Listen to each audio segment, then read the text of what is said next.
flip the shell over, take off the first set of spring clamps. Unlike in our other tutorial, I clamped the shell to the table. Now I'm going to use the weight.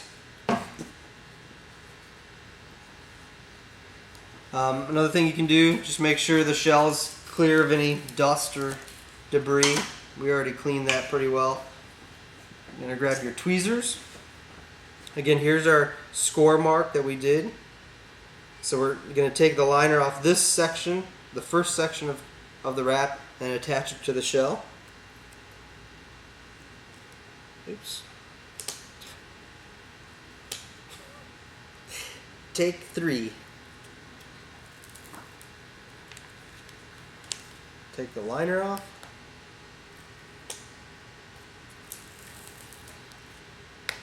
It's sticky. Start at the bottom and gradually work it up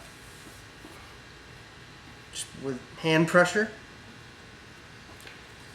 Again, you can roll it on a table. You can take your J roller.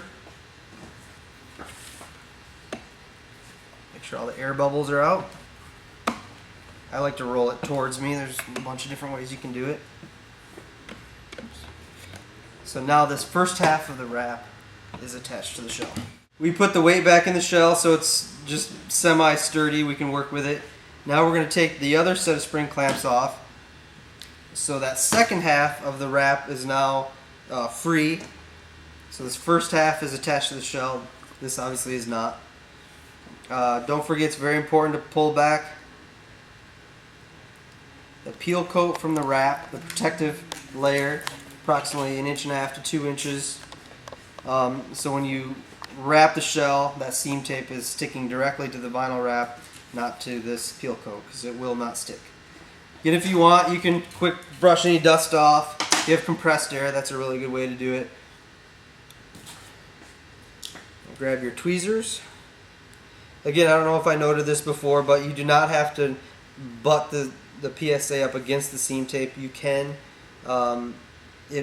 It's not a big deal if you do not.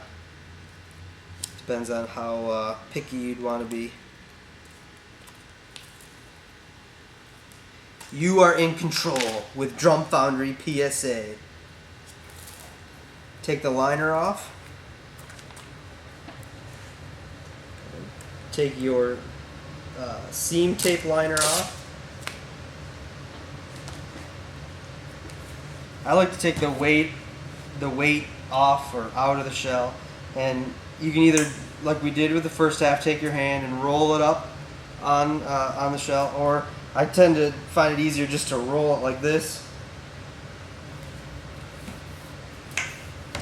and then take your J roller, go approximately halfway, and put some good pressure on it.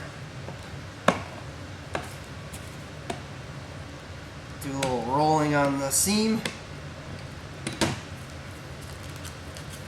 and we're ready to trim. If the wrap is crooked and it goes beyond the bearing edge, now this shell is approximately 6.5 inches deep. The wrap is just cut a little under. We'll usually sell pre-cut wrap right at, for example, 6.5.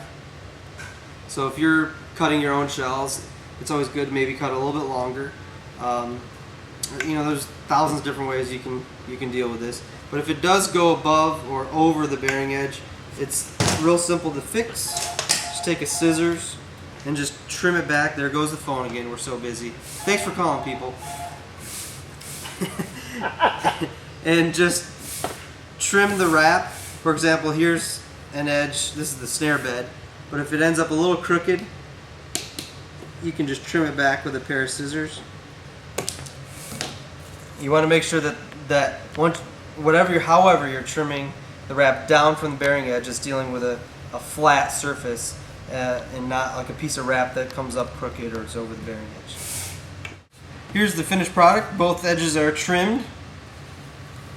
Again, this is a shell with edges wrapped in pre-cut Drum Foundry Ruby Red Pearl.